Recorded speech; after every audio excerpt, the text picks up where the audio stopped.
నమస్కారం. వనవానికి స్వాగతం. ఈరోజు వార్తలలోని ముఖ్యాంశాలు.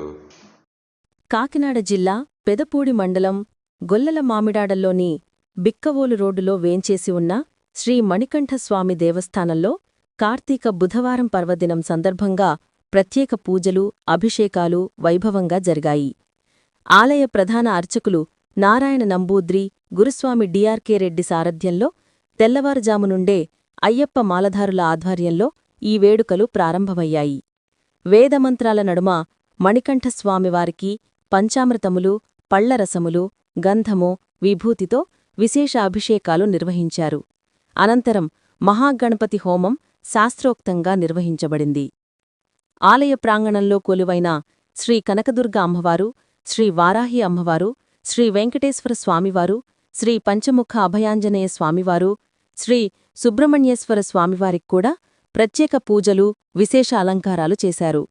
పరిసర గ్రామాల నుండి పెద్ద సంఖ్యలో విచ్చేసిన మాలధారులు అయ్యప్పను దర్శించుకొని స్వామియే శరణమయ్యప్ప అంటూ భక్తి పారవస్యం పొందారు.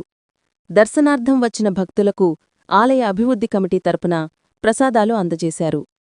ఈ సందర్భంగా డిఆర్కే గురుస్వామి మాట్లాడుతూ, కార్తీకమాసంలో పరమ పవిత్రమైన హరిహరుల పుత్రుడైన శ్రీ అయ్యప్పస్వామివారిని దర్శించి పూజించటం వలన సర్వశుభాలు కలుగుతాయని తెలిపారు.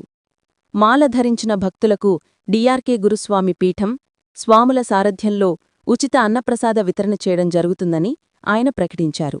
ఈ కార్యక్రమంలో ఆలయ గురుస్వాములు ద్వారంపూడి వెంకటకృష్ణారెడ్డి, ద్వారంపూడి యువరాజారెడ్డి, స్వాములు మోహన్ రెడ్డి, విష్ణువర్ధన్ రెడ్డి, నాగిరెడ్డి, అశోక్ రెడ్డి, మధుప్రసాద్ రెడ్డి, చిన్నారెడ్డి, సూర్య, లక్ష్మణ్ రెడ్డి, రాజు, శ్రీను, డిఆర్కే గురుస్వామి పీఠం స్వాములు, పలువురు భక్తులు పాల్గొన్నారు.